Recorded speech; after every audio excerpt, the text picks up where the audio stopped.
চাচি আসসালামু আলাইকুম। ওয়ালাইকুম সালাম। কেমন আছেন? আলহামদুলিল্লাহ। এই দহগ্রাম সীমান্তেই বাসা আপনার? হ্যাঁ। কত বছর হলে আছেন এখানে?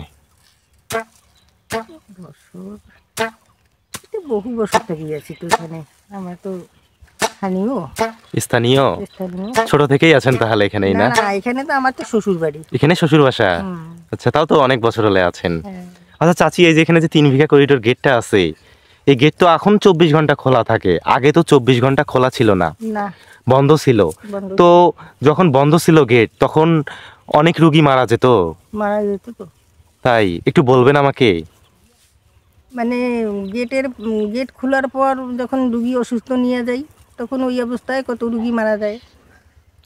অনেক রুগী মারা গিয়েছিল। চিকিৎসা দিবার মতন আর টাইম থাকে না। কত গর্ভবতী মহিলাকে নিয়ে যায়, হয়তো কত অসুস্থ মা মারা যায় এইভাবে। এই যে ঘন্টার পর ঘন্টা গেট বন্ধ থাকে, এই জন্য বন্ধ থাকে। কতজন মানে ঘন্টার পর ঘন্টা মানে টাইম লুজ হয়ে যায়, তখন আসতে পারে না, তখন ওই পাশে থাকে, কষ্ট করেই থাকে না। আপনাদের সংসার কিভাবে চলে? গরিব সংসার। চাচা কি কাজ করে? নাই, তোমার চাচা মারা গেছে। আপনার ছেলেরা আপনাকে দেখাশোনা করে না? হ্যাঁ, করে না। বাহ। কোথায় যাচ্ছেন এই বস্তা নিয়ে? ছাগলের ঘাস কাটবো। ছাগলের ঘাস? এই তো ভারত দেখা যাচ্ছে, এই যে ভারত, এই যে ভারত দেখা যাচ্ছে। ছাগলের ঘাস কাটবেন না? আচ্ছা, ভালো থাকবেন। হ্যাঁ, আসি। আসসালামু আলাইকুম। বন্ধুরা, এই যে গাড়ি যাচ্ছে, ভারতের গাড়ি দেখুন। এই যে ভারতের গাড়ি চলে যাচ্ছে, এই দেখুন ভারতের রাস্তা। ইন্টারেস্টিং বিষয়টা দেখুন, এই যে 2টা গাড়ি চলে যাচ্ছে। কুচবিহার চলে যায় এই রাস্তা দিয়ে। কুচবিহার যায় না চাচি? এখানে ধাপড়া। এই যে চাচির সাথে কথা বললাম বন্ধুরা, এই চাচি, এই যে ওনারা এই ভারতের পাশেই, এই বর্ডারেই, এখানেই থাকে ওনাদের বাসা। ওই দেখুন তো দূরে ওটা ভারতের কি দেখা যাচ্ছে? মসজিদ না, অঞ্চল অফিস। অঞ্চল অফিস না?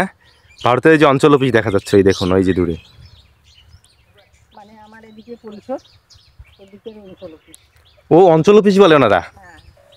ওই দেখুন বন্ধুরা, এই যে গাড়ি যাচ্ছে, একটার পর একটা গাড়ি চলে যাচ্ছে। আপনাদেরকে জুম করে দেখানোর চেষ্টা করছে। এই যে চলে গেল। চাচি এখন যাচ্ছে ঘাস কাটতে। যাচ্ছেন না চাচি? ঘাস কাটতে যাচ্ছেন। আপনারা অনেক সংগ্রাম করেন চাচি, সংগ্রাম করেই বেঁচে আছেন আপনারা, অনেক সংগ্রাম করেন। ঠিক আছে, যান। হ্যাঁ, দহগ্রামের শেষ সীমানায় বসে আছেন চাচি, হাতে একটা পুরনো কাস্তে।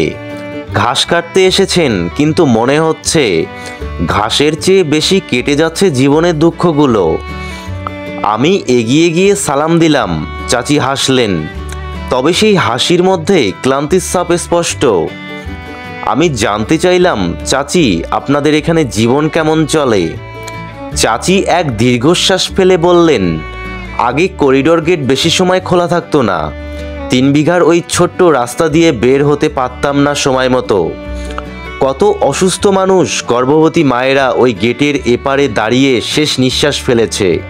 কতজনকে তো গেট খুলতে খুলতেই মাটি নিতে হয়েছে। আমি অবাক হয়ে গেলাম, এই এক টুকরো ভূখণ্ডের মানুষগুলো এত কষ্ট সহ্য করে বেঁচে আছে, অথচ কেউ তেমন খবর রাখে না। সীমান্তবর্তী এসব মানুষের গল্প যেন কেবল কষ্ট আর বেঁচে থাকার লড়াই দিয়ে লেখা। তবুও তারা বেঁচে আছে এক অনিশ্চিত কালো রেখার উপরে দাঁড়িয়ে দিনের পর দিন।